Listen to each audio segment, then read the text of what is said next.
Hello friends, myself Bhumika Parmar.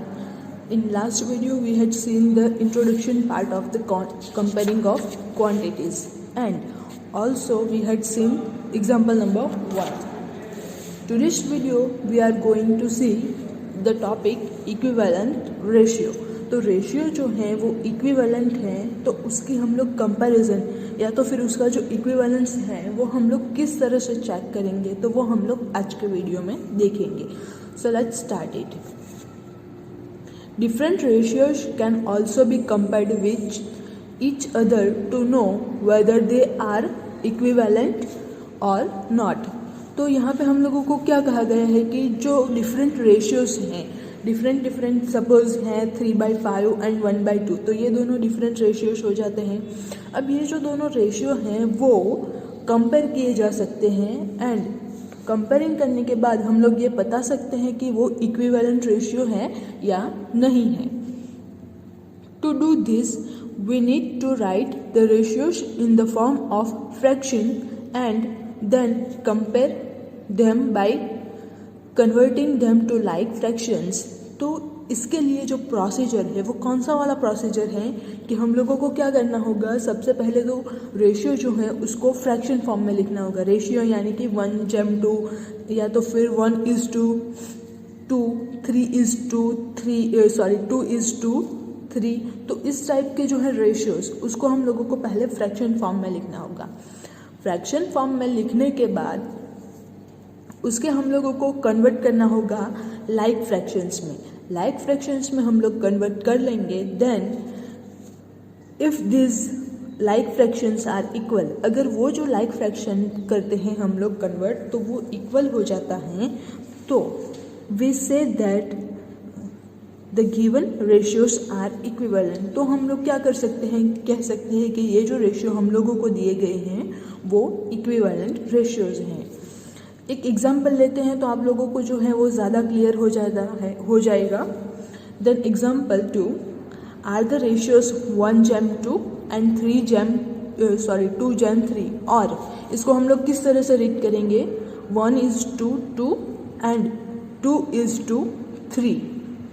ये जो दोनों रेशियो हैं वो इक्विवेलेंट है या नहीं, तो उसको हम लोगों को सबसे पहले तो फ्रैक्शन फॉर्म में लिखना होगा. तो जो फर्स्ट वाला है उसको हम लोग न्यूमरेटर में लिखेंगे, जो सेकेंड वाला है उसको हम लोग डिनोमिनेटर में लिखेंगे. सो जो रेशियो है वो आता है 1/2. ये जो रेशियो है 1:2 या फिर 1:2, उसका फ्रैक्शन फॉर्म जो है वो हो जाता है 1/2.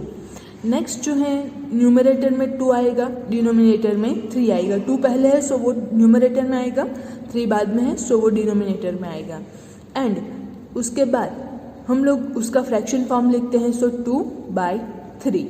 तो इस तरह से हम लोग जो है वो फ्रैक्शन फॉर्म में लिख सकते हैं. अब नेक्स्ट में हम लोगों को क्या करना होगा कि जो लाइक फ्रैक्शन है उसमें कन्वर्ट करना होगा. लाइक फ्रैक्शन यानी कि इसमें ये जो है लाइक फ्रैक्शन यानी कि जो रेशियो हम लोगों के पास है उस रेशियो के जो डिनोमिनेटर है वो हम लोगों को सेम करने होंगे.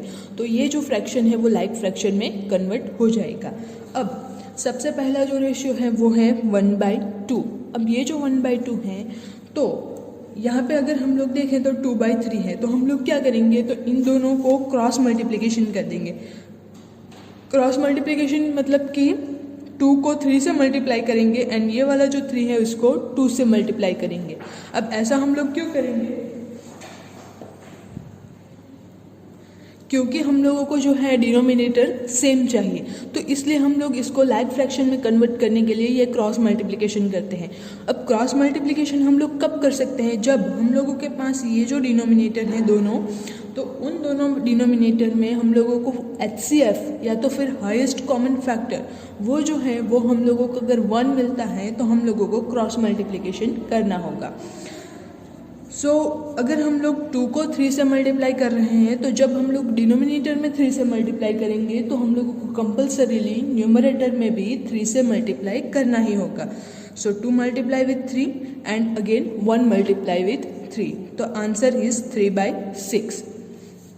नेक्स्ट है 2/3. तो 2/3 जो है इसको अगेन हम लोग क्रॉस मल्टीप्लिकेशन करेंगे, 3 को 2 से मल्टीप्लाई करेंगे. सो 3 को 2 से मल्टीप्लाई करेंगे तो हम लोग जब डिनोमिनेटर में 3 से मल्टीप्लाई कर रहे हैं तो हम लोगों को न्यूमरेटर में भी 3 से मल्टीप्लाई करना होगा. सो 3 multiply with 2 and again 2 multiply with 2. So the answer it is 4/6. तो इस तरह से हम लोग जो हैं मल्टीप्लिकेशन का प्रोसीजर जो है वो हम लोग ख़त्म कर लेंगे. अब जो यहाँ पे मल्टीप्लिकेशन किया तो हम लोगों का आंसर मिला 3 1s are 3 and 2 3s are 6. So the answer is 3/6. Next में हम लोगों के पास हैं तो 2 2s are 4 and 3 2s are 6. Then the answer is 4/6. तो इस तरह से हम लोगों के पास जो एक आंसर मिलता है, एक फ्रैक्शन जो है उसका इक्विवेलेंट फ्रैक्शन मिलता है 3/6 एंड दूसरा जो है वो मिलता है 4/6. अब अगर हम लोग कंपैरिजन करें तो जो डिनोमिनेटर है वो तो दोनों का सेम है, लेकिन न्यूमरेटर जो है वो दोनों का डिफरेंट है.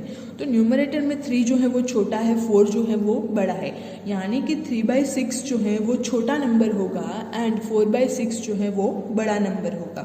तो उसको हम लोग सिम्बॉलिकली अगर लिखना चाहें तो किस तरह से लिख सकते हैं? We find that 3/6 is less than 4/6 which means that 3/6 किसको हम लोगों ने प्रोसीजर करके 3/6 मिला तो 1/2. तो वो जो है वो 1/2 स्मॉल है 2/3 से. तो इस तरह से हम लोग जो है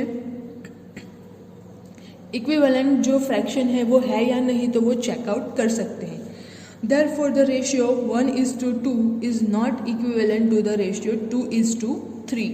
अगर हम लोगों के पास इन दोनों के आंसर जो है यहाँ पे 3/6 एंड 4/6 मिला तो उसकी जगह पे हम लोगों को दोनों फ्रैक्शन के आंसर जो है वो सेम मिलते तो हम लोग ये कह सकते कि ये जो दोनों फ्रैक्शन है वो इक्विवेलेंट फ्रैक्शन है. अब देखते हैं next example. Example 3. Following is the performance of a cricket team in the match it's played.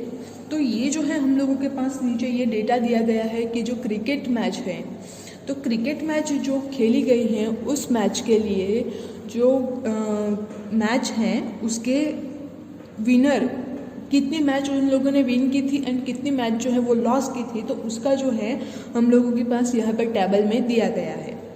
So year wins and losses.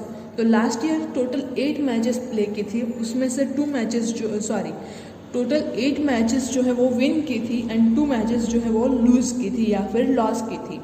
तो टोटल कितनी मैचेस हुए? 8 + 2 10 मैचेस. इस साल की अगर बात करते हैं हम लोग तो इस साल में 4 मैचेस जो है वो विन हुई है एंड 2 मैचेस जो है वो अगेन लॉस हुई है. सो टोटल अगर हम लोग देखें इस साल खेली गई जो मैचेस हैं वो है 4 + 2 यानी कि 6 मैचेस. अब देखते हैं आगे. In which year was the record better? How can you say so? तो कौन से ईयर में जो है उनका रिकॉर्ड या तो फिर उनका परफॉर्मेंस जो है वो अच्छा वाला था? आप लोग उसका आंसर जो है वो किस तरह से दे सकते हैं? तो उसके लिए हम लोग अगेन रेशियो वाला जो है वो हम लोग देखेंगे.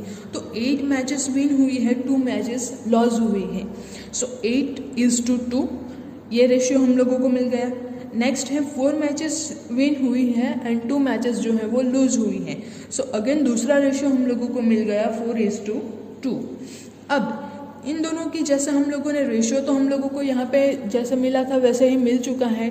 अब सिंपल हम लोग सिंप्लीफिकेशन करेंगे, इक्विवेलेंट फाइंड करेंगे एंड हम लोग जो है देखेंगे कि कौन से ईयर में जो है उनका परफॉर्मेंस बेटर था.